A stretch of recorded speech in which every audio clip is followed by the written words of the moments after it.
People always talk about what a good man is. Let's take a shot at it. Hit it. Turning negatives to positives, just like from the darkness we rise up, ever look back, shattering barriers, breaking through every wall. No more doubts, we stand tall and proudly call the strength within us, the fire that never dies, fueling our dreams, reaching for the skies.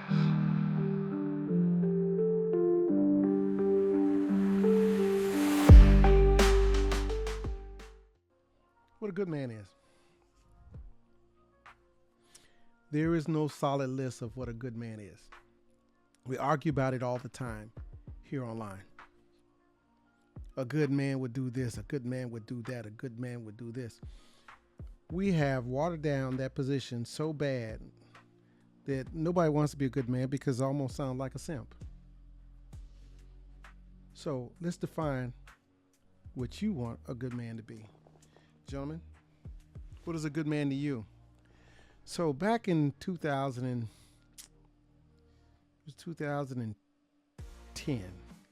this is why I was going through my divorce. And I did some self-reflection and I figured out that I didn't like me. I was nowhere near the man I thought I was. And I said, you know what?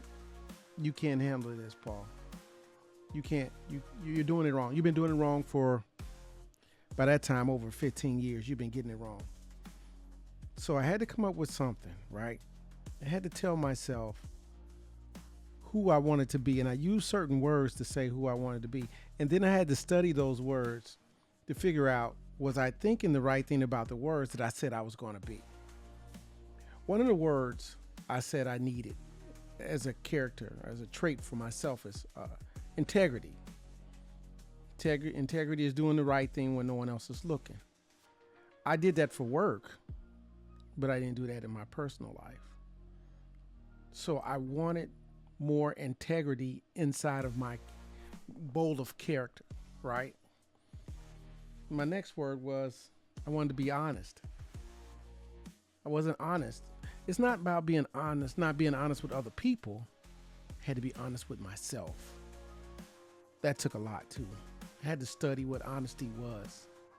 And I had to incorporate that into my character in everything I've done since that day. I know there's like 15 other things you could be to be a good man, but these are just some of them that I covered, right?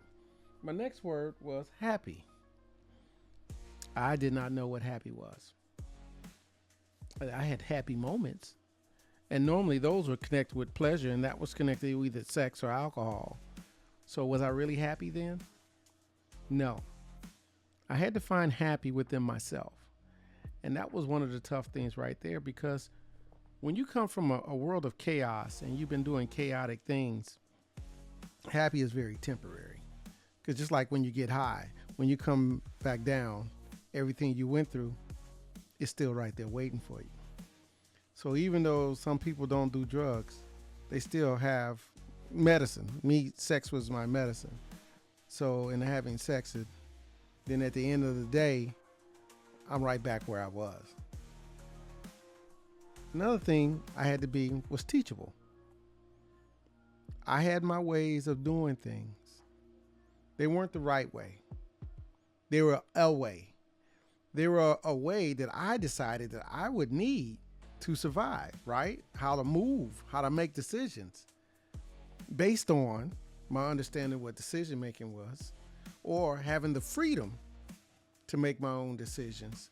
And that didn't work out so good either. I used to tell my son all the time, never let your freedom be your prison.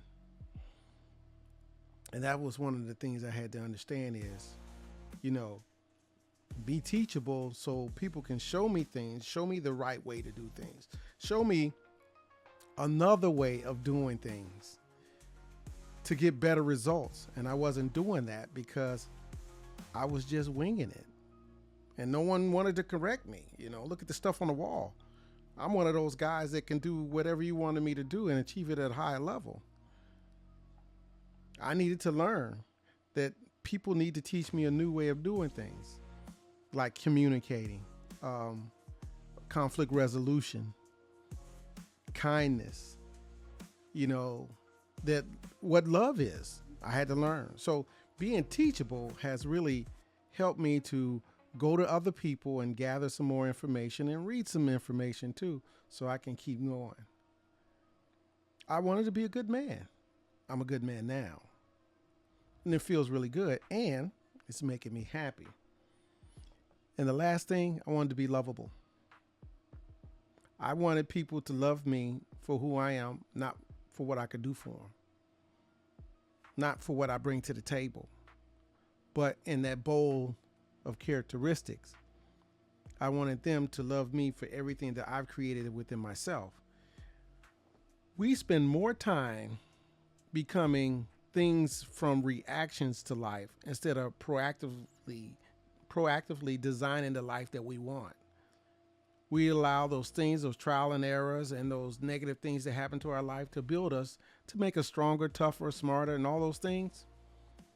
Did you know you could be stronger, tougher, smarter without those negative things happening in your life? We don't think about that. And you keep doing it the wrong way. It makes it hard for people to love you because they're watching you make these decisions and how you're making those decisions. And at the end of the day, you find yourself by yourself because you're not lovable. People will tolerate you, but they won't love you. So you have to figure out a way, in which I kind of figured it out, is start creating the man I want to be. I want to be a good man, and those are some of the traits that are in a good man. And I think the next time I come on, I'll probably share some more traits that help me to be a good man. It ain't easy in the beginning, but once you learn to get out your own way, it'll be pretty easy. Come back and check me out. Hey, tell your friends about me. And one of the few things I hardly ever say is, I really would like for you to subscribe and join me on this journey as I'm helping to create these change agents in everybody's family. And I can't do it without you. So I understand you're clicking like, but now click like and share so I can be the person to help everybody. I want to be lovable. I want to use my integrity. I want to use everything that's going to make me a good man. Have a powerful day. Peace.